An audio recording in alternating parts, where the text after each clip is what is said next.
Buenos días, tardes o noches. Mi equipo y yo vamos a hablar sobre la historia del psicoanálisis. Somos el equipo 2 y estamos compuestos por Vergara Godoy, Guerra Mora, Castellanos Chávez, Duarte Ruelas y López Barajas. Vamos a continuar. Bien, en el índice pues tenemos lo que es la introducción. Vamos a hacer una pequeña introducción sobre lo que es la psicoanálisis. También vamos a hablar sobre los referentes que son esos personajes, que es Sigmund Freud y Carl Jung. Tenemos a ver lo que es aplicaciones a la medicina, una conclusión y eso. Bien, ¿y qué es la psicoanálisis? Pues básicamente es un tipo de terapia desarrollado para la sanación de un paciente tras liberar recuerdos reprimidos, llevando al paciente a una catarsis o curación. Básicamente una catarsis es esta liberación o purificación a través de fuertes sentimientos y emociones. Eso se logra teniendo una comprensión directa sobre los grandes puntos de la vida y la importancia de ciertas cosas para el paciente. Esto para que él entienda básicamente esas emociones o ideas reprimidas que él tuvo para así encontrar la sanación. Sigmund Freud y Carl Jung fueron de los psicoanalistas más influyentes en la historia. Estos dos pioneros, aunque hayan tenido intereses similares, tienen diferencias entre ellos.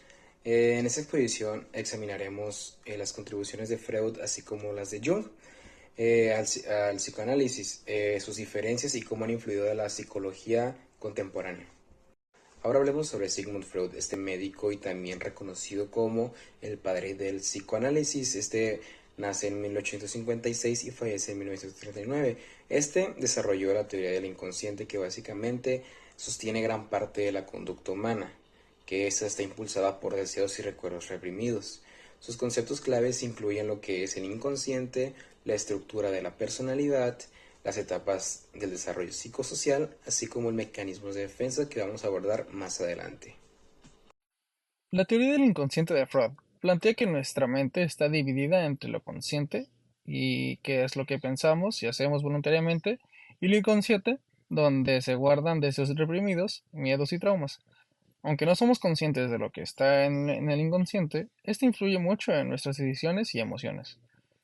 Freud creía que muchas de nuestras acciones están guiadas por esos contenidos ocultos que no enfrentamos. Freud también hablaba del ello, la parte más primitiva del inconsciente, llena de deseos instintivos, como el placer y la agresión, que reprimimos por normas sociales o morales.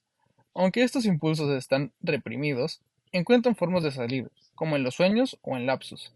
Para Freud, el inconsciente juega un papel crucial en nuestra conducta diaria, aunque no lo notemos. La teoría de la estructura de la personalidad de Freud divide nuestra mente en tres partes principales: el ello, el yo y el superyo. El ello es la parte más básica y primitiva de nuestra personalidad, donde viven nuestros deseos más instintivos, como el hambre, la sed y el placer. Es impulsivo y quiere satisfacción inmediata, sin importar si es correcto o no. Luego está el yo, que es la parte racional. El yo se encarga de mediar entre los deseos del ello y la realidad, buscando una manera de satisfacer esos impulsos sin meternos en problemas. Por otro lado, el superyo es como nuestro juez interno. Es, es el que nos recuerda las reglas, los valores y lo que está bien o mal. Está influenciado por la sociedad y la educación, y su trabajo es frenar al ello cuando quiere actuar de forma impulsiva. El yo está siempre en el medio, tratando de mantener el equilibrio entre las exigencias del ello y el superyo, lo que a veces genera tensión o conflicto dentro de nosotros. Hola, buenas tardes. Yo soy Edgar Castellanos y les voy a hablar sobre las etapas del desarrollo psicosocial de Freud, y las cuales son una serie de fases que Freud delimitó como procesos naturales del ser humano, que refiere a los periodos o etapas de madurez de la personalidad que va presentando un individuo desde que nace hasta llegar a la vida adulta. Y tenemos que hay 5 etapas, empezando con la etapa oral, que es en los primeros 18 meses de vida. Aquí pues es un bebé que depende por completo de alguien que le otorgue los cuidados pues, en sus necesidades biológicas, como las relacionadas con la comida, el aseo y entre otras más. Y en esta etapa de dependencia oral se consolidan actitudes como la dependencia e independencia y la confianza y el apoyo. Después tenemos la etapa anal, la cual es de entre el año y medio y los 3 años, que, que de esta etapa se derivan todas las formas de autocontrol y autorregulación futuras. Después tenemos la etapa fálica, que es de los 3 a 6 años, en la cual el interés del niño se basa en los genitales y tienen curiosidad sobre ellos y pueden considerar explorarlos por curiosidad. Y según Freud, esta es la etapa fálica en la que el niño comienza a sentir deseo por su progenitor y está intentando huir de la imagen de su propio progenitor. Y por último tenemos la etapa latente, la cual aumenta el líbido, el cual es el deseo sexual, y se orienta hacia el goce o disfrute de la actividad social, que se considera como un periodo de preparación de la personalidad para la edad adulta. Y por último tenemos la etapa genital, la cual se enfoca en el desarrollo de las actitudes que el individuo adopta frente a su pareja y su conducta sexual. Y esta se caracteriza por cambios bioquímicos y fisiológicos que van creciendo. Bueno, ahora les voy a hablar sobre los mecanismos de defensa, los cuales son los mecanismos de defensa del yo, el cual se basa en el yo, que ocupa una posición fundamental como mediador y así para establecer puntos de acuerdo, y debe servir al ello, al superyo y a la realidad, y debe de hacer lo posible por reconciliar las exigencias de los tres.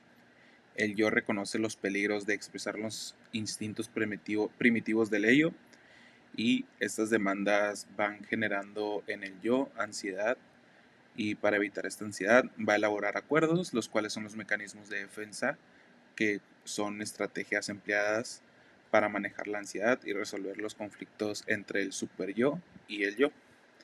Y empezamos con la represión, la cual, según Sigmund Freud, es un mecanismo de defensa principal del yo y es usado principalmente por la mayoría de personas con personalidad histérica, y esta consiste en expulsar de la conciencia toda expresión de deseos, sentimientos o fantasías inaceptables impulsadas principalmente por el ello.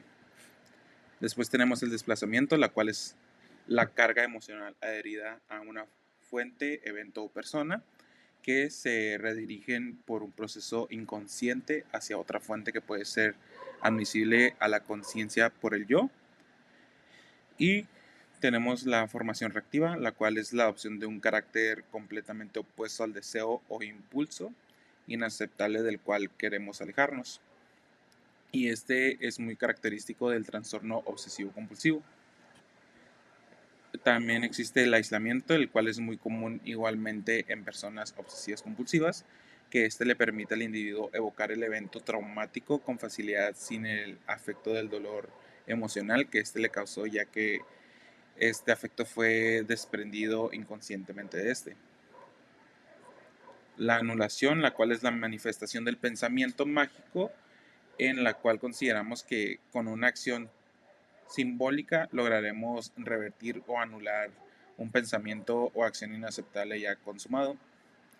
Tenemos la somatización, la cual consiste en transferir a distintas partes del cuerpo nuestros sentimientos dolorosos, y es muy frecuente en pacientes hipocondríacos y trastornos somatomorfos.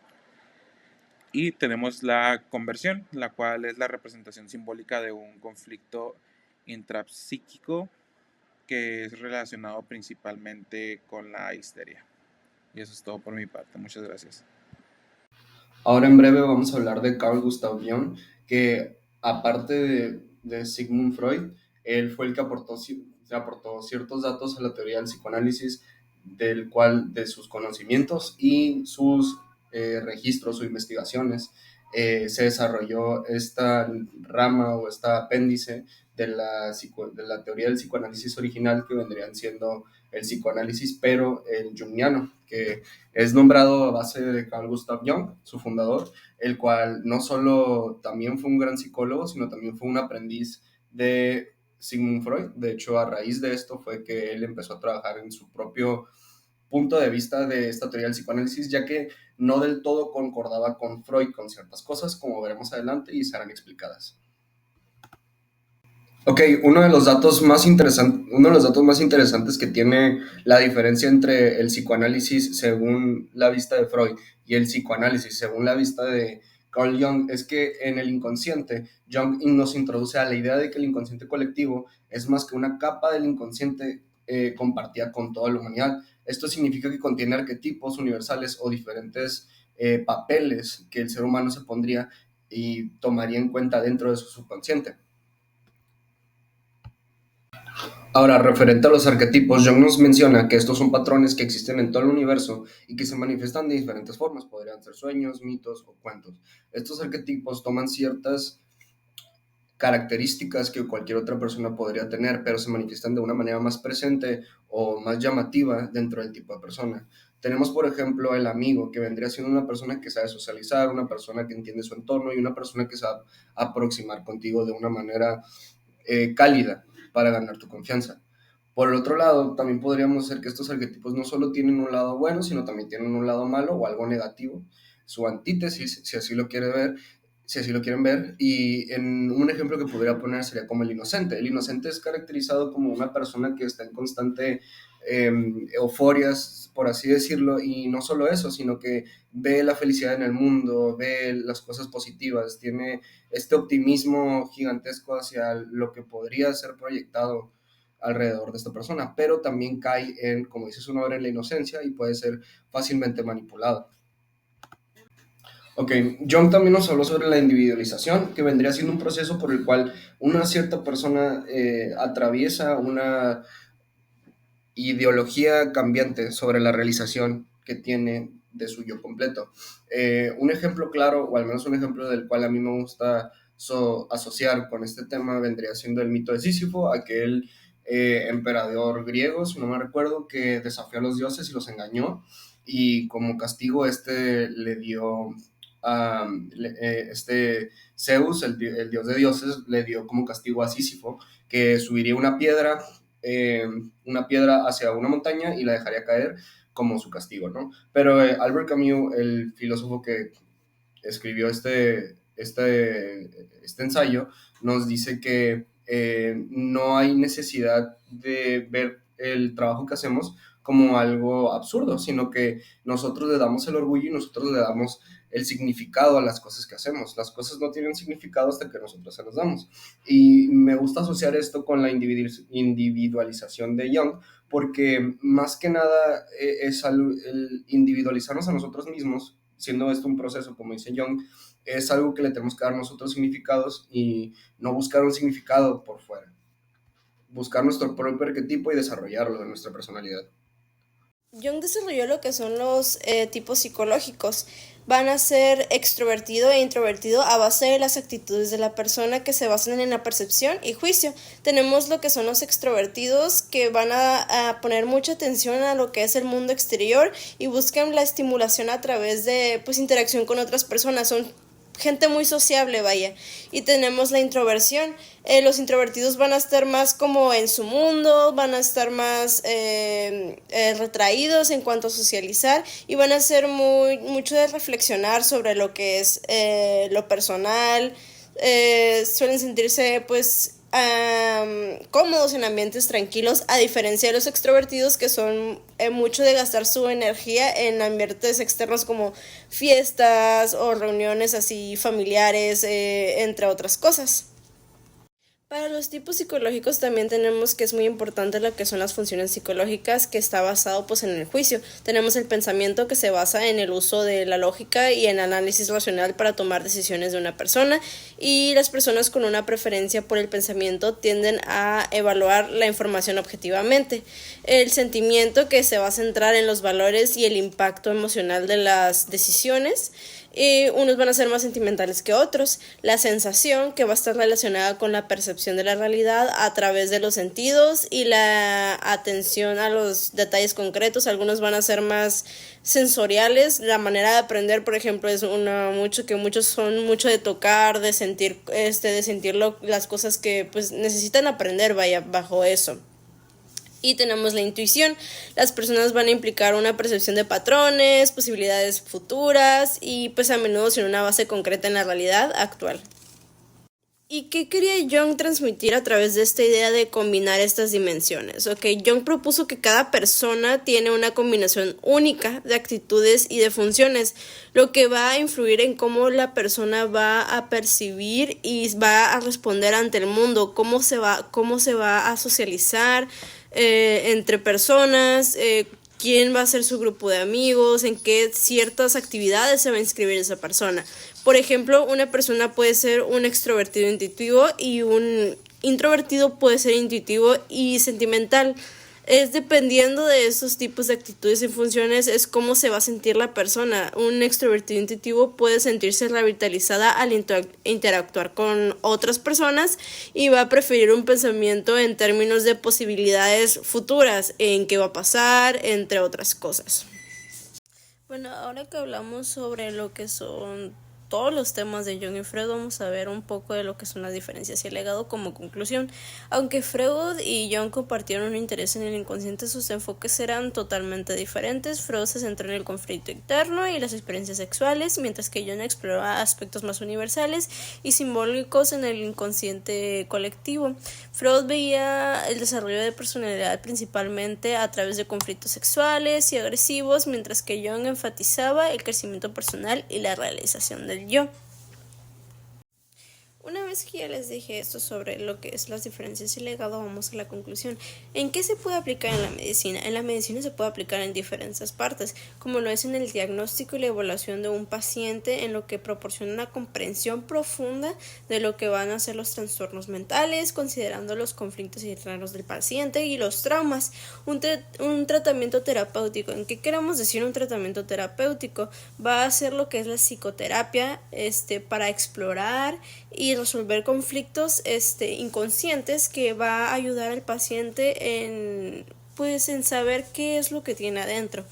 El trastorno psicosomáticos, en cuanto aborda la conexión entre el conflicto de lo que es emocional con síntomas físicos, tratando como manifestaciones físicas de estrés emocional, como lo es cuando nos estresamos y nos duele el estómago.